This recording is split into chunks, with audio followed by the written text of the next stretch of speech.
Seseorang berkata kepada Kuma, sudah cukup, kau sudah banyak melakukan sesuatu. Kita tak bisa menyelamatkan siapapun. Kau hanya akan ikut dalam jumlah korban saja. Cepat keluar dari sana. Kumohon Kumaci. Pasukan Raja Sorbet berkata, masih ada warga yang melawan kita yang mulia. Warga lalu berkata, dasar pembunuh. Kami tak meminta hal ini. Berhenti membakar Provinsi Selatan. Lalu Raja Sorbet berkata, mereka tak bisa melihat tujuan besarnya. Bunuh 4 atau 5 dari mereka. Siapapun yang tak setuju dengan kebijakan Raja, silahkan maju ke depan. Siapa itu, berhenti atau kami akan mengeksekusimu di tempat. Aku mendapat ide kebijakan efisiensi ini dari negeri timur. Mereka bisa mendapat perhatian dari Celestial Dragon dengan membakar semua sampah mereka membuat sebuah kota yang besar. Seseorang harus rela melakukan pekerjaan kotor. Itulah satu-satunya cara untuk memastikan sebuah negeri menjadi kaya dan indah. Di gereja Kuma, warga berkata, rawat yang terluka, Bonnie Ken tetaplah di dalam, kau tak boleh terkena cahaya. Bonnie pun berkata, apa semua akan baik-baik saja. Aku belum pernah lihat ayah semarah itu. Raja Bekori terlihat marah kepada Kuma yang melawan, dan Raja berkata, jangan coba-coba melawan. Ada hukuman besar bagi mereka yang melawan sang raja, dan hukuman itu sangat berat, dasar pendeta kampungan. Mulai hari ini akan tertulis dalam sejarah sebagai revolusi satu orang Sorbet. Tanah suci Marigeyois, sepertinya Sorbet memiliki raja baru, aneh. Kali ini siapa yang menduduki tahta? Gorosei pun bertanya dengan penasaran. Para warga tak mau menerima kata tidak, jadi Kuma terpaksa menuruti, untuk menjadi raja baru yang tinggal di sebuah gereja tua butut. Kuma pun berkata, berhentilah menggodaku, aku hanyalah wajah negara saja, Buldoksanlah yang jadi pemimpin sebenarnya. Warga pun berkata, Raja Buldok adalah raja kuno kami, masa jabatannya tidak terlalu buruk, memang kami miskin tapi hati kami puas, tetapi akan lebih baik lagi kalau itu juga sama pada dompetku. Tiba-tiba warga melihat Bonnie dan sedang berlari kencang, warga itu pun berkata, ngomong-ngomong siapa cewek yang berlari keliling itu, dia sangat mirip sekali dengan Gini. Kuma pun kaget dan berkata, hah, Gini. Bonnie berkata, kenapa kalian semua melihatku seperti itu? Aku ingin pergi berlayar ke Cakrawala dengan ayah saat usiaku 10 tahun, itu sebabnya aku sedang meningkatkan staminaku. Seseorang kaget saat melihat Bonnie dan berkata, kau ini Bonnie. Tunggu, apakah kau memakan buah iblis? Kapan? Kumaci bertahanlah. Jangan-jangan itu modo-modo Nomi, kapan Bonnie menemukan buah iblis itu?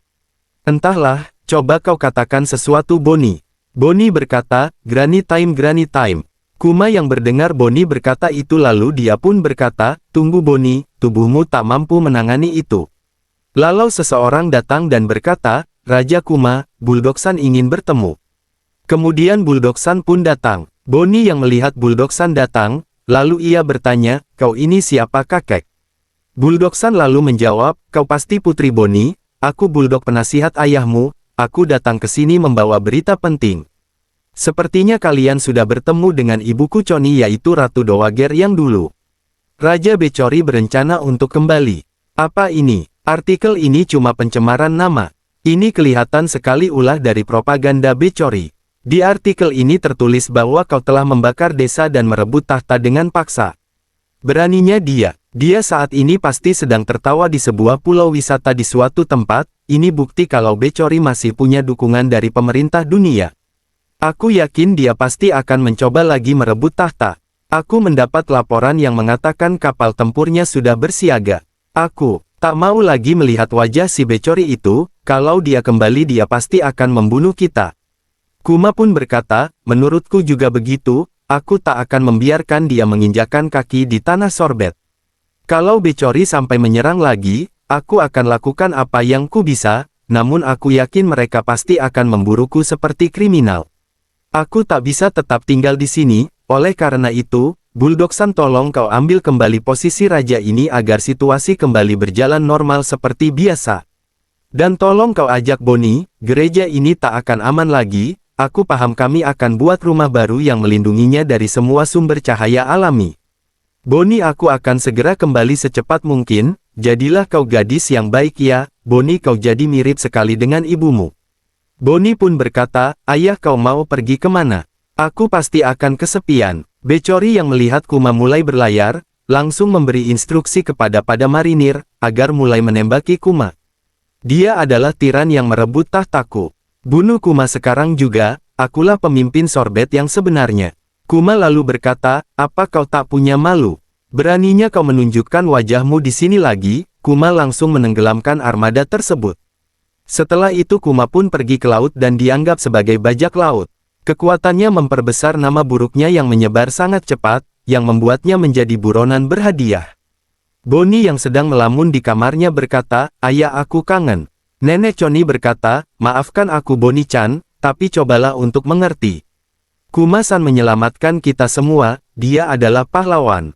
Bonnie berkata, aku enggak peduli dia itu masih ayahku. Aku akhirnya akan sembuh saat usiaku 10 tahun. Setelah itu aku juga akan jadi bajak laut. Yah, kita tunggu saja. Aku bisa jadi dewasa sekarang, kalau aku mau. Saat Kuma tiba di suatu tempat, dia mulai bertanya kepada setiap orang yang dia jumpai. Bertanya mengenai penyakit yang diderita Bonnie. Kemudian tak disangka Kuma berjumpa dengan teman lamanya Dragon. Mereka pun langsung bernostalgia dan Dragon pun menceritakan kepada Kuma bahwa Iva dan Inazuma tertangkap lalu masuk penjara. Lalu bagaimana kabarmu Kuma? Aku dengar kau mendapatkan banyak julukan yaitu Raja Tiran dan Bajak Laut. Kuma lalu berkata, orang selalu berubah. Seseorang yang menemani Dragon pun berkata, oh, ayolah mana ada orang di pasukan revolusi yang akan menanggapi artikel itu dengan serius. Ngomong-ngomong Kuma, bagaimana kalau aku menjadi Kapten Timur? Kuma pun berkata, kenapa kau tanya padaku? Seorang cewek yang bersama Dragon pun berkata lagi, Dragon dan tak mau memberikan posisi lama gini sama tanpa izin darimu Kuma. Kuma berkata, wanita berlidah tajam lain mau memimpin pasukan timur. Aku tak keberatan kok. Lalu Dragon berkata, Sabo dan Koala juga ingin bertemu denganmu. Revolusioner muda kita menjadi semakin kuat, aku ingin kau melihat langsung sudah seberapa kuat mereka sekarang. Kuma berkata, saat aku menjelajah dunia aku sering berpikir, apa yang akan Dragon lakukan di sini? Jujur saja aku sendiri sangat ingin kembali ke pasukan revolusi, tapi... Dragon berkata, aku jadi ingat, aku ingin bicara padamu Kuma, mengenai Bonnie, apa kau pernah dengar soal ilmuwan angkatan laut yang bernama Dr. Vegapunk? Dulu terjadi sebuah insiden dan ilmuwan itu harus berpindah laboratorium. Biasanya sangat sulit untuk menghubungi orang seperti mereka. Tapi aku yakin saat ini penjagaan mereka terhadap Dr. Vegapunk tak akan terlalu ketat. Lalu Kuma berkata, terima kasih untuk informasinya Dragon. Jujur saja aku sudah hampir menyerah, aku tak akan terlalu enggan lagi. Kalau aku sampai bisa menyembuhkan penyakit Bonnie, aku akan siap untuk ikut bersamamu lagi. Dragon berkata, pergilah kemanapun angin membawamu kawan. Saat Kuma pulang ke gereja, Kuma melihat Bonnie yang berlatih dengan seseorang. Lalu Kuma pun berkata, wow Bonnie kau hebat. Seseorang itu pun berkata, aku mengalah kok. Bonnie yang melihat Kuma datang, langsung menyapanya dengan berkata, ayah. Lalu Kuma langsung mengajak Bonnie ke tempat Dr. Vegapunk. Bonnie pun berkata, ayah kita mau kemana? Lalu Kuma menjawab, aku akan membawamu ke dokter hebat, dan akan memeriksa penyakitmu, karena dia ingin memeriksamu saat kondisimu belum sembuh. Kemudian sesampainya di divisi sains angkatan laut bertempat di Egit di masa depan. Dokter Vegapunk yang melihat Kuma langsung terkejut dan berkata, anjay, ukuran seseorang itu memang bervariasi ya. Kuma berkata, lucu sekali melihat dirimu, aku juga berpikir hal yang sama. Bonnie pun berkata, wow kepalanya gede banget, seram.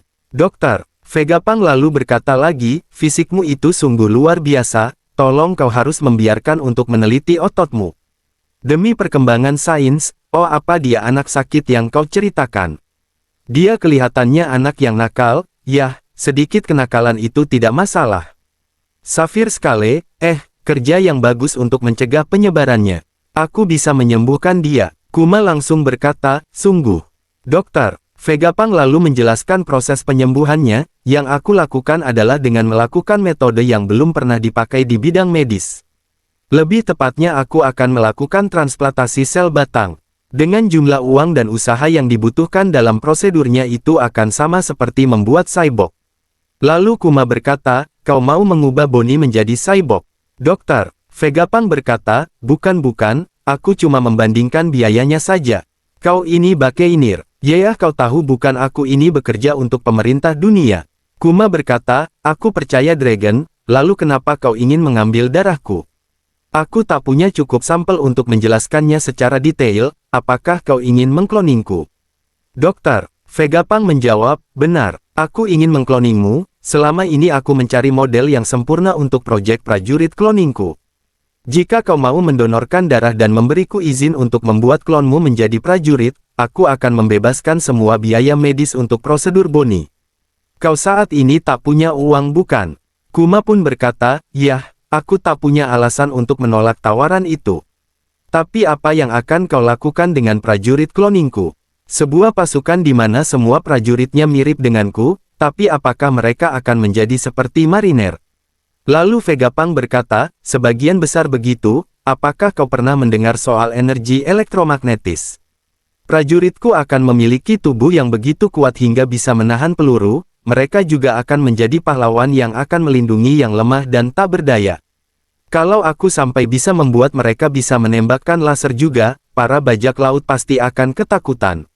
Di hadapan kekuatan sains sekuat ini, para penjahat tak akan punya pilihan kecuali menyerah, mereka akan menjadi kesatria masa depan dan potensi mereka tak ada batasnya.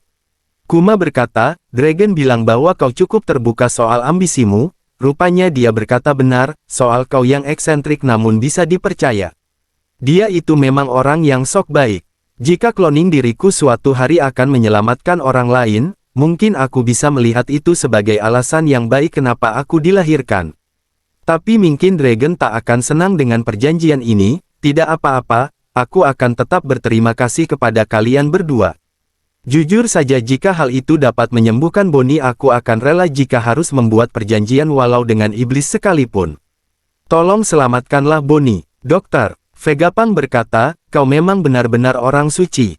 Prajurit klon, itu akan digunakan sebagai senjata dan nilai senjata itu berasal dari seberapa banyak orang yang bisa dibunuhnya. Di kediaman Gorosei yang mengetahui percakapan Vegapunk dengan Kuma, berkata, Vegapunk sangat bodoh. Dia tidak memanfaatkan kesempatan besar ini, tak masalah aku punya ideku sendiri. Prajurit berkata, siap pak, perkataan Anda adalah sebuah perintah bagi kami. Lalu Kuma pun menimpali perkataan Vegapunk tadi, aku orang suci. Jangan konyol, aku ini hanya seorang pasifis yang cinta perdamaian sudah tentu aku sangat ingin menjaga perdamaian. Lalu dokter, Vegapunk berkata, PPP, menjaga perdamaian, aku suka itu. Bagaimana kalau kita namakan pasukan ini pasukan pasifista?